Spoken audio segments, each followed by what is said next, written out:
Hello bachcho, let's read this question. Question says acid catalyzed hydrolysis of CH3COOC2H5 is monitored by taking equal amount of solution after certain interval of time, titrating it with NaOH. Following data were determined where rate is equals to given K into H plus concentration into CH3COOC2H5 concentration। और यहाँ पे आपको time and volume कितना ml volume of NaOH use हुआ है इन 3 different experiments in 3 different time intervals वो आपको given है। इनिशियली कितना यूज हुआ है 20 ml, 20 मिनट्स पे 80 ml and at infinite time पे 100 ml NaOH का कंजम्पशन हुआ है। If H plus concentration given is 0.7 molar, find out the value of K in molarity inverse, second inverse। now here यहाँ पे क्या है आपका k मतलब रेट कांस्टेंट, और यूनिट ऑफ रेट कांस्टेंट से क्या पता चलता है ऑर्डर ऑफ रिएक्शन। कैसे देखो की concept, general formula for the general formula for unit of rate constant, unit of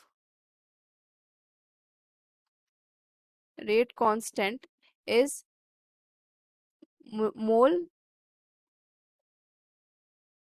1 minus n litre n minus 1 second inverse. और यहाँ पे गिवन कितनी है मोलैरिटी की यूनिट, सॉरी रेट कांस्टेंट की यूनिट मोलैरिटी इनवर्स। और मोलैरिटी होती क्या है, मोल पर लीटर की पावर क्या है इनवर्स सेकेंड इनवर्स। तो यहाँ पे मोल की पावर क्या आ गई -1, so 1 minus n is equals to -1।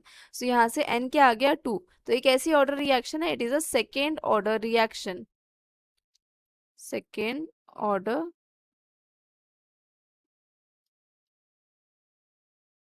Reaction. But actually में ये जो एसिड कैटालिस्ट हाइड्रोलिसिस होती है, एसिड कैटालिस्ट हाइड्रोलिसिस, वो एक्चुअली में दिखती सेकेंड ऑर्डर है बट एक्चुअल में होती नहीं है सेकेंड ऑर्डर। ये एक स्यूडो फर्स्ट ऑर्डर रिएक्शन कहते हैं इसको हम। जो बिहेव कैसे करती है फर्स्ट ऑर्डर की तरह ही बिहेव करती है, इवन दो वो कैसी होती है सेकेंड ऑर्डर रिएक्शन होती है, ठीक है। इसलिए यहाँ पे एन की वैल्यू 2 आई है। तो यहाँ पे हम कौन सा फॉर्मूला लेके सॉल्व करेंगे, ये वाला formula K is equals to 1/T natural log v infinity minus v not divided by v infinity minus v t, ये वाला फॉर्मूला लेके सॉल्व करेंगे, ठीक है।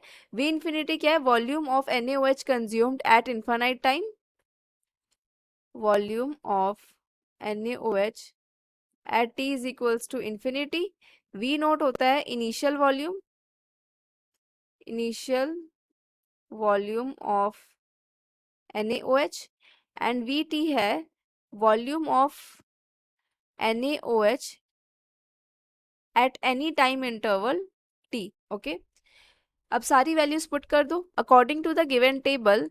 v इंफिनिटी क्या है 100, v not is 20 and V T is 80। जब यहाँ पे वैल्यूज पुट करेंगे k is equals to 1/t, time कितना 20 मिनट्स के लिए निकाल रहे हैं, so 20 ln natural log v infinity है 100 minus 20 divided by 100 minus 80। So यहाँ से आ जाएगा 1/20 नेचुरल लॉग 100 माइनस 20 कितना हो जाएगा 80 डिवाइडेड बाय 20। सो ये कैंसिल आउट हो जाएगा 4 टाइम्स। सो यहाँ से लिख सकते हैं log 4 को कैसे लिख सकते हैं 2 log 2, so 2 log base e 2 divided by 20। log base e क्या नेचुरल लॉग को ही बोलते हैं। तो ये हो जाएगा 1/10 एंड log 2 की वैल्यू कितनी लेनी है 0.7 लेनी है। तो यहाँ से कितना आ गया k की वैल्यू, k की वैल्यू आ गई आपकी 0.07 molarity inverse minute inverse. But question में क्या बोल रहे हैं सेकेंड इनवर्स में निकालना है, राइट। तो जो k की वैल्यू आई है 0.07 मोलैरिटी इनवर्स और क्या मिनट इनवर्स, तो मिनट, तो इसको सेकेंड्स में कैसे कन्वर्ट करेंगे, मल्टीप्लाई कर देंगे किससे, मिनट को 60 से, ठीक है। सो k इज इक्वल्स टू क्या आ जाएगा 0.07 divided by 60 molarity inverse second inverse, ये मिनट से मिनट कैंसिल, तो K की वैल्यू आ जाएगी यहाँ से 0.001166 molarity inverse second inverse. This is the final answer. Hope you understood it well. Best of luck.